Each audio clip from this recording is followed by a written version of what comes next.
بسم اللہ الرحمن الرحیم۔ شروع کرتا ہوں اللہ کے نام سے جو بہت رحیم اور رحم کرنے والا ہے۔ ناظرین، آج کا ہمارا موضوع جنات شادی کیسے کرتے ہیں اور ان کی شادی میں کیا ہوتا ہے۔ وہ وقت جب مولانا صاحب نے جنات کا نکاح پڑھایا، پھر ان کے ساتھ کیا ہوا، ویڈیو میں ملاحظہ کیجیے۔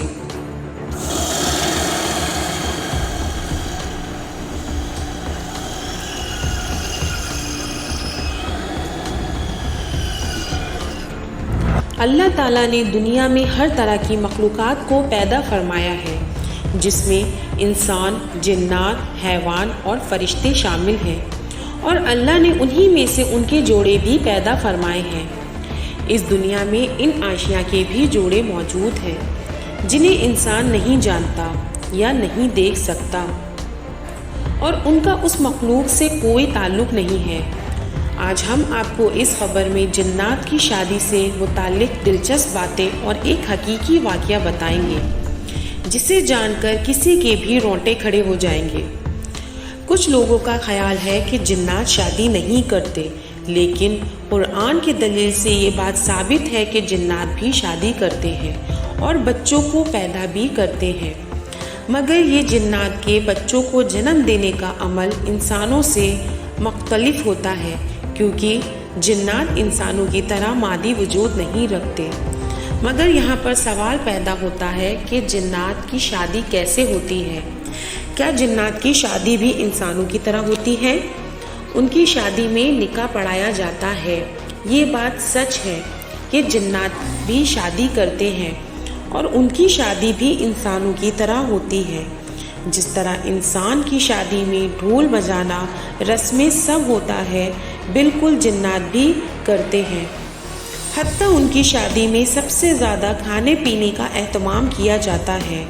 ان کا کھانا انسان کے کھانوں سے بہت لذیذ ہوتا ہے، اور ان کی شادی میں دوسرے قبیلے یا گاؤں کے جنات سرداروں کو مہمان مودود کیا جاتا ہے۔ جنات کی شادی میں نکاح بھی پڑھایا جاتا ہے، جس کا اعتراف ایک مولانا صاحب نے خود کیا تھا۔ ان مولانا کا نام نواب علی شاہ ہے۔ انہوں نے واقعہ سنایا کہ رات کے کسی پہر میں سو رہا تھا تو کسی نے دروازہ کھٹکھٹایا۔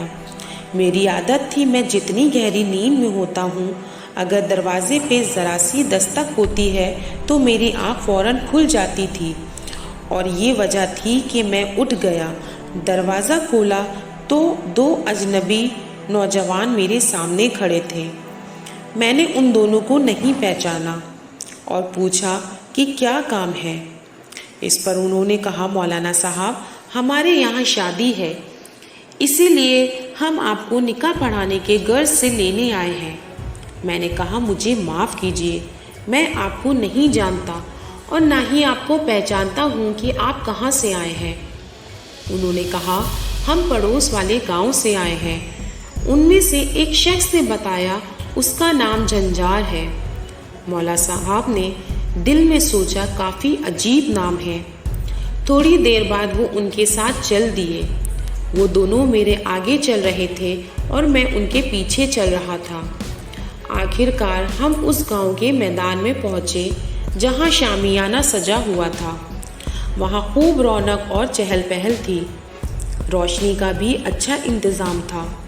میں ادھر ادھر دیکھ ہی رہا تھا کہ ایک آواز، خوش آمدید مولانا صاحب۔ میرے سامنے ایک شخص شلوار قمیض میں کھڑا تھا جو دولہے کا باپ تھا، اور اس کا نام سردار مانس تھا۔ سردار نے کہا، آئیں میں آپ کو لے چلتا ہوں۔ جب ہم تھوڑا آگے گئے تو سردار مانس نے میرے ملاقات دلہن کے باپ سے کرائی، جن کا نام حاکر تھا۔ کیونکہ سب چہرے وہاں اجنبی تھے اور میرا جاننے والا وہاں پر کوئی موجود نہیں تھا، حالانکہ میں اس گاؤں کے بہت سے لوگوں کو ذاتی طور پر جانتا تھا۔ دلہن کے باپ نے عرض کیا، یہاں پر اس گاؤں کا کوئی بھی فرد موجود نہیں ہے۔ اس پر حاکر صاحب نے کہا، اچھا تو یہ مسئلہ ہے۔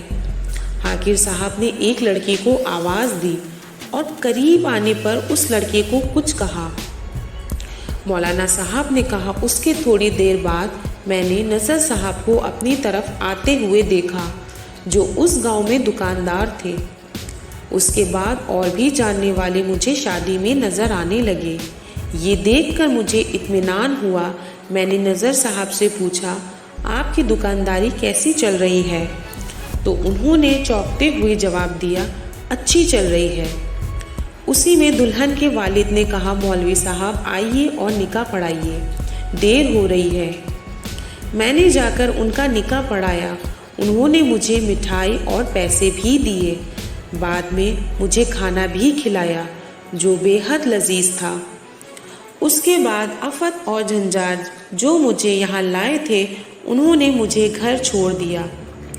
مولانا صاحب نے کہا کہ جب میں صبح ان لوگوں سے ملا جن سے میری ملاقات کل رات شادی میں ہوئی تھی تو انہوں نے رات کے واقعے کا ذکر کیا، تو انہوں نے بتایا کہ کل رات میں تو ہم کہیں نہیں گئے تھے بلکہ اپنے گھروں میں سو رہے تھے اور کسی شادی میں شرکت نہیں کی ہے۔ مولانا صاحب بہت حیران ہوئے اور گھر واپس آ گئے۔ مولانا صاحب کہتے ہیں، گھر پہنچ کر میں نے مٹھائی اور نکاح کے پیسے دیکھے تو مجھے یقین ہو گیا کہ یہ میرا وہم نہیں تھا بلکہ میں رات میں واقعی میں شادی میں شرکت کی تھی۔ بعد میں مجھے اس بات کا اندازہ ہو گیا کہ رات میں جس شادی میں شرکت کے لیے گیا تھا وہ انسانوں کی نہیں بلکہ جنات کی شادی تھی۔ دراصل جناتی روپ بدل کر نذر صاحب اور باقی لوگوں کا روپ دھار کر شادی میں آئے تھے۔ کچھ جنات ایسے ہوتے ہیں جو ہر طرح کی شکل صورت اختیار کر سکتے ہیں، جس میں کبھی کتا بن جاتے ہیں، کبھی انسان کا روپ دھار لیتے ہیں اور کبھی بھی کوئی بھی جانور بن جاتے ہیں۔ تو عزیز دوستو، یہ تھا جنات کی شادی کا ایک سچا واقعہ۔ امید کرتی ہوں آپ کو پسند آئی ہوگی ویڈیو۔ پسند آ جائے تو لائک اور شیئر ضرور کر دیجیے گا اور آنے والے نیو ویڈیوز کے لیے ہمارے چینل کو سبسکرائب کر دیں۔ مجھے دیجیے اجازت، ساسوں نے وفا کی تو اگلی بار ایک اور ویڈیو لے کر آپ کی خدمت میں حاضر ہوں گے۔ تب تک کے لیے خدا حافظ۔